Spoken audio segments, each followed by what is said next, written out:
day, and welcome to the God and Golf Podcast, where Jesus is always first. I'm your host, Scott Weiss, PGA Specialized Professional in coaching and teaching, as well as a Christian minister, and I am excited about today's podcast episode.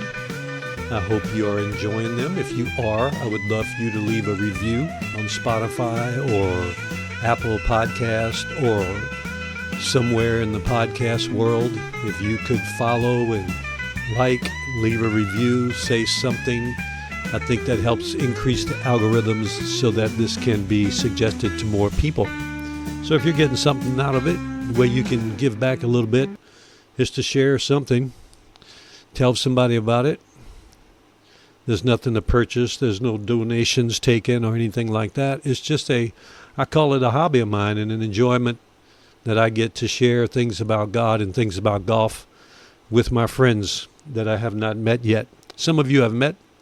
Some of you have never met. Some of you I probably never will meet, but I'm going to still call you a friend if you're a lover and worshiper of Jesus Christ and also a lover of the game of golf. Getting into today's episode, I want you to know there are some coaches, some teachers, some golf instructors out there that guarantee results.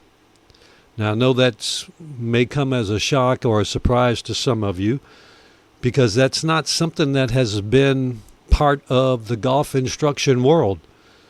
But there are some of us that guarantee results. And I'm going to tell you a little bit about that in the next few minutes. So, like many other golf professionals, I taught on a driving range for many, many years. And it's been 6 years ago now that I reevaluated and redirected my coaching and my teaching. And I met a great guy named Will Robbins who helped me understand that we should be coaching instead of instructing. And an instructor gives information, but a coach helps pull the ability out of someone, encourages them, and helps them not only in golf, but in all things in life. So I kind of reevaluated, went through a class with him and came out and I started what we call on-course, in-group coaching with guaranteed results. I had never guaranteed anything in golf instruction before. As a matter of fact, I was pretty frustrated with the paradigm of golf instruction, as I am still today, with those that think that you can get a good lesson and in one visit and everything's going to be fixed, and people come and they say, yeah, I'd like to get a lesson.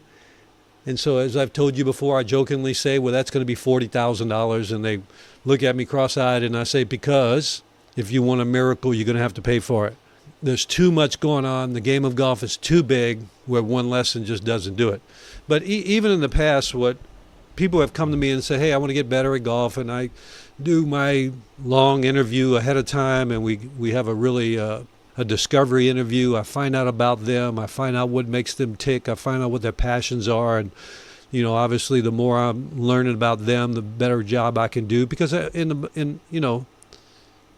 of the day, we're not teaching golf. We're teaching people how to golf, and so we've got to know how to connect with people, and we've got to know what makes each person tick.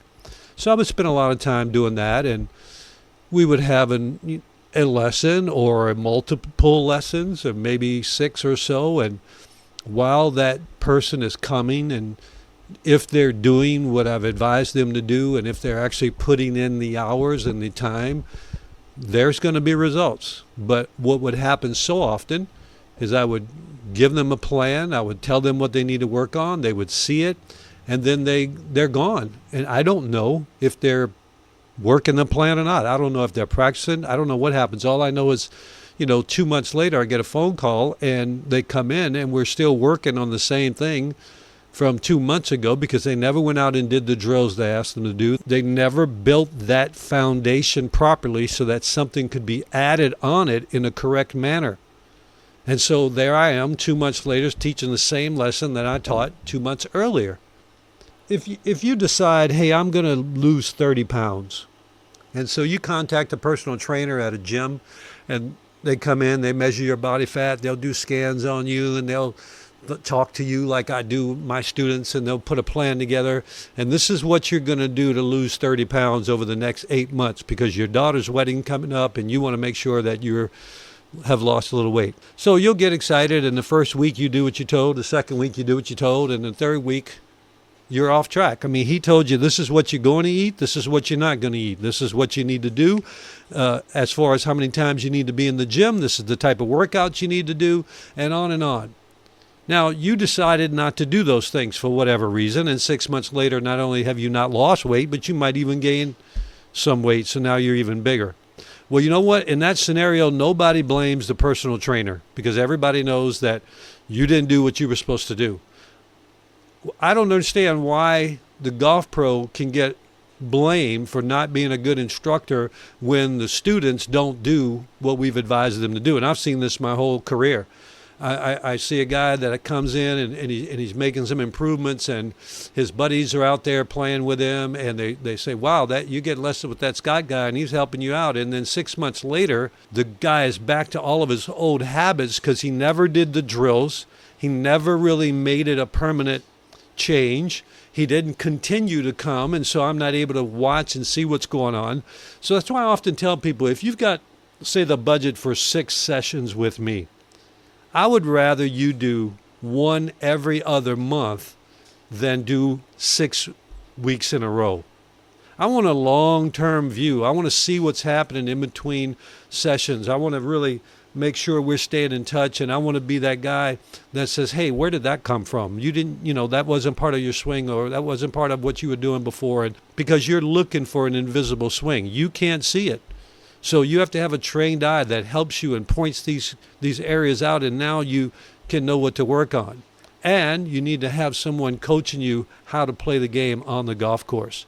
So that's what I started doing 6 years ago when I went from being basically an on-range swing instructor to being an on-course coach. So when you come and I ask you how many hours a week will you be able to give to practice and to play, and you make a commitment that you're going to work a certain amount of hours a week, then we're going to base our goal on where I think you are, what's your average score now, what it's going to be in 10 weeks, and how we're going to get you there. And I'm relying on you to do your part. So when I get a new student, we take them out on the golf course. We play 9 holes. I see their game. I actually see how they're playing the game. I ask a lot of questions. We approach them from a different perspective than just standing on the driving range. Now we've seen them play. We've seen them make decisions, some good, some not so good. And I sit down with them and I said, listen, this are the 3 biggest areas that we need to improve on your golf game based on what I learned in our conversations and watching you play and being out on the golf course with you. This is how we're going to approach the next 10 weeks. And if you do what I advise you to do over the next 10 weeks, then I guarantee that you will save this many shots off of your score. Someone shooting 95 and they're willing to work 3 to 5 hours a week, and they are going to be faithful to do what I've asked them to do the drills that I've asked them to do, and to work in the manner that they've promised to work in, we're going to save them and guarantee them a certain amount of shots at the end. Your low score is 95 now. I'm telling you, if you do what I've advised you to do and you stick with this plan, I guarantee you're going to shoot 85. And if you don't, I work with you for free until you meet that goal. And I don't like working for free, and so I make sure that they meet that goal.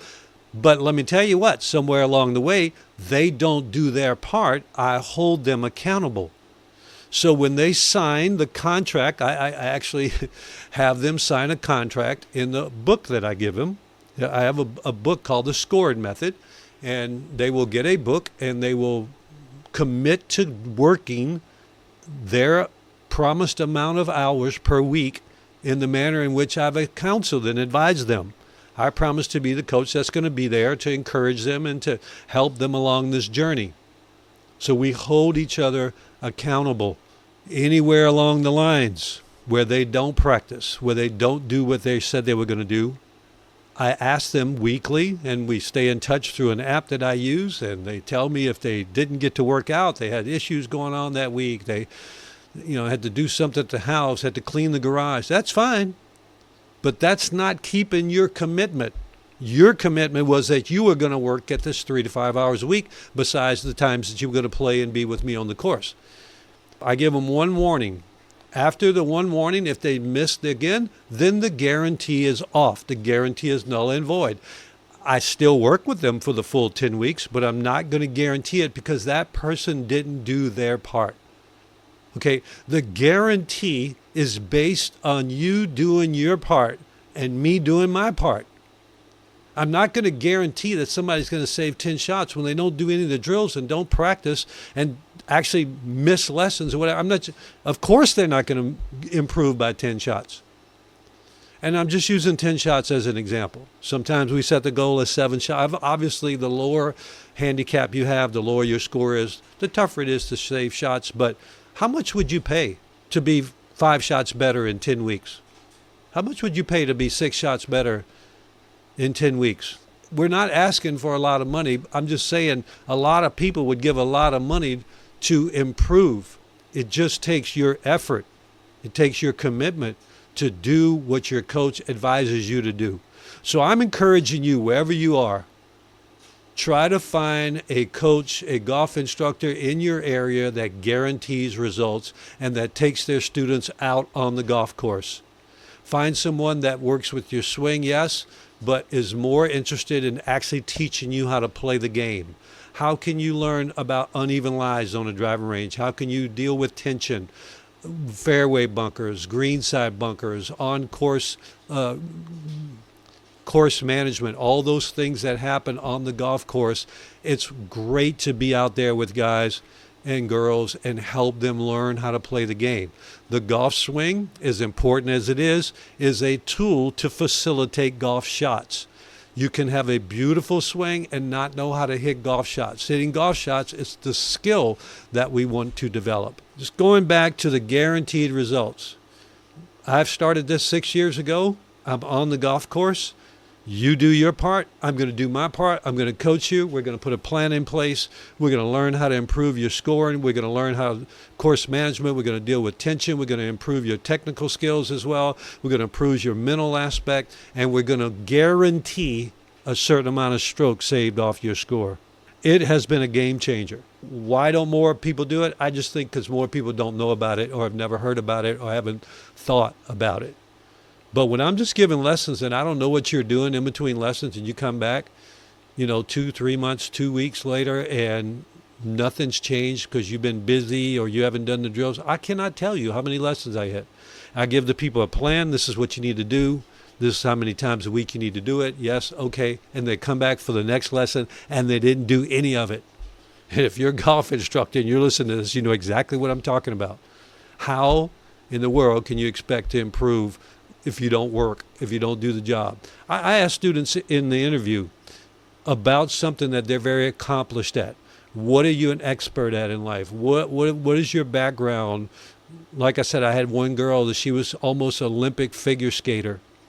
And I asked her about the time that she spent in practice and what her life was like and how early she had to get up. And she went on and on about the effort that it took. But yet I look over here at the game of golf, which has all these facets and complexities to it, and she thinks she's going to get better without putting effort into practice and playing.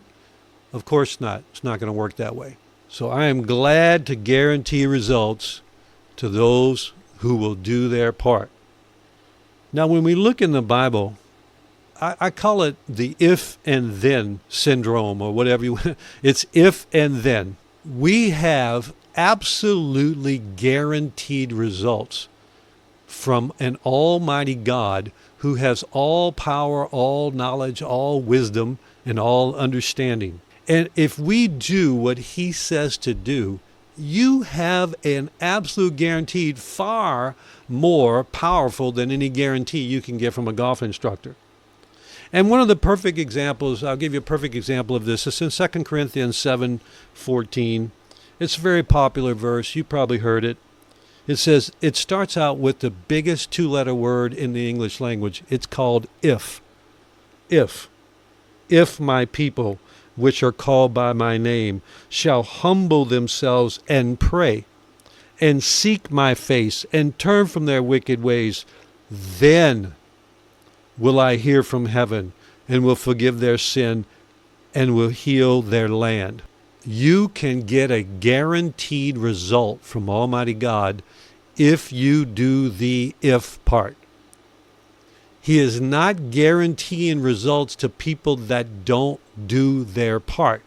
That's where there's a disconnect with many Christians today.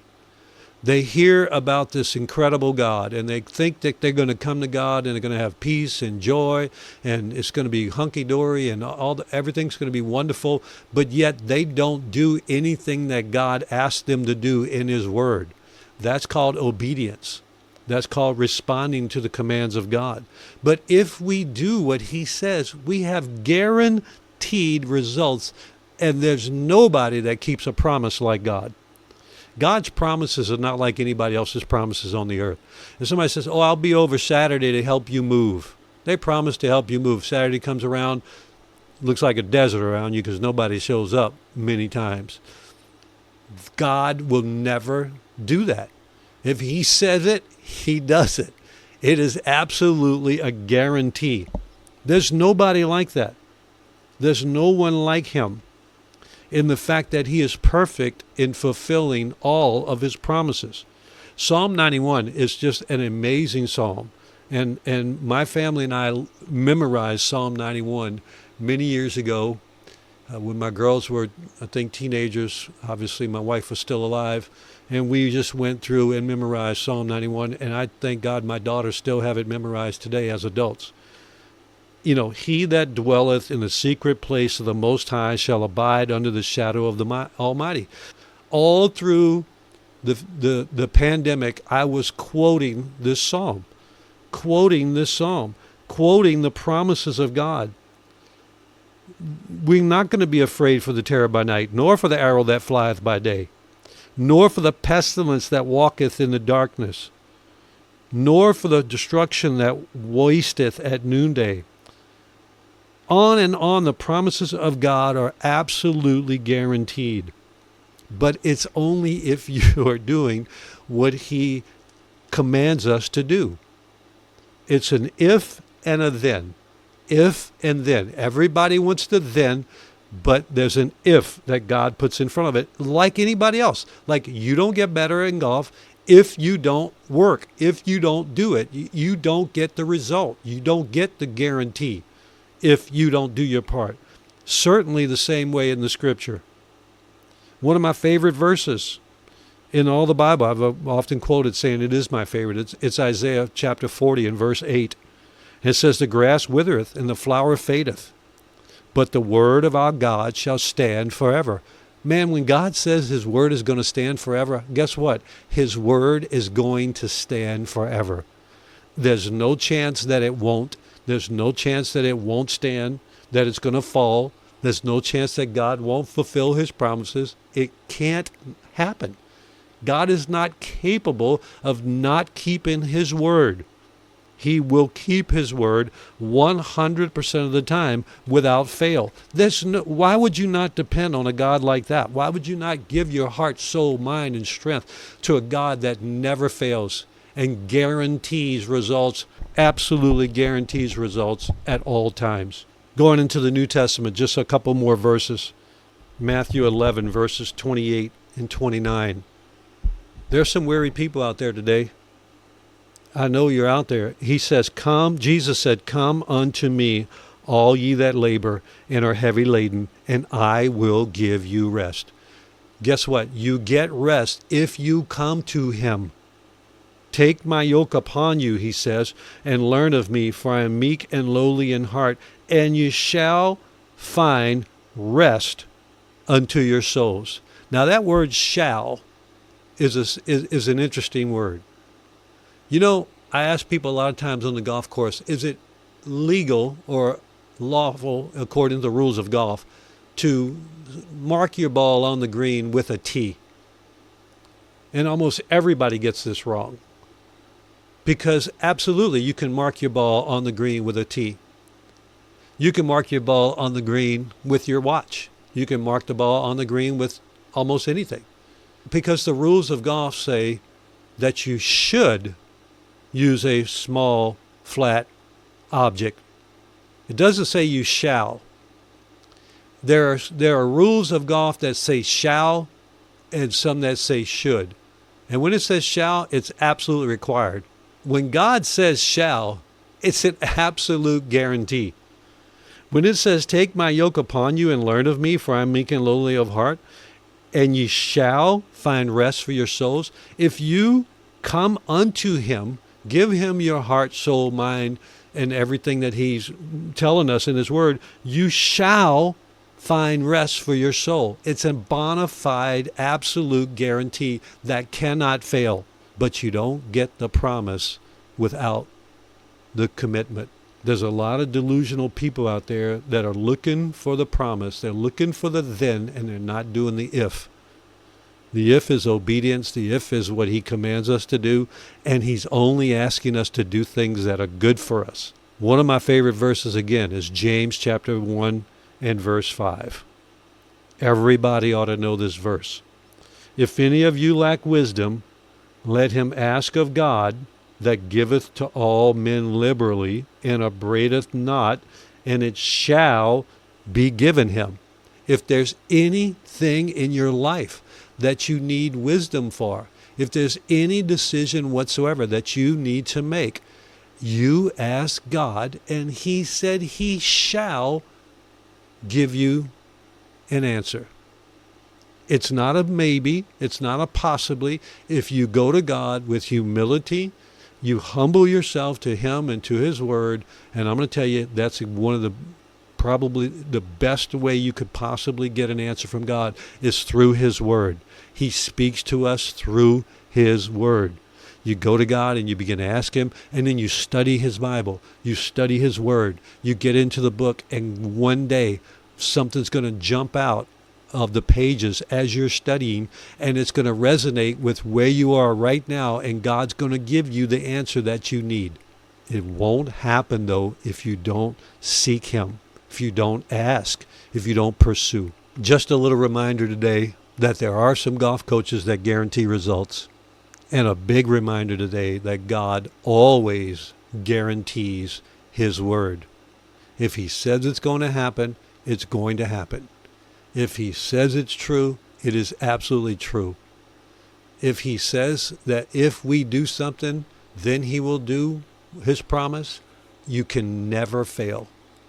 There's no results that are guaranteed like the results that God guarantees. I wish I was able to guarantee stuff like God does, but I can't. I'm a flawed man, just like all other men on the earth. We've all got our flaws and our limitations. But God, who is perfect, who is all-powerful and all-knowing, cannot fail. And he will keep his promise, and he does absolutely guarantee results. I hope this encouraged you today. I hope you will ask God for something that you need. I hope you will get into his word and find commandments, find things that he's asking us to do, and then be quick to obey them. Be quick to obey the word of God and watch the wonderful things that God does in your life. So it's great being with you. I hope you enjoy this episode. I hope you find a place to stay cool. We have a really serious heat wave going across our country here in the latter part of July 2025. Go ahead and like, follow, share this podcast. Leave me a review. Send me a message. I've had several messages this week which were awesome, very encouraging. I love to hear if somebody's getting something positive out of this, and it really encourages me to do more and continue on. Go out and get some guarantees. Scott Weiss with the God and Golf Podcast, where Jesus is always first. Hope you have a great day, and God bless you.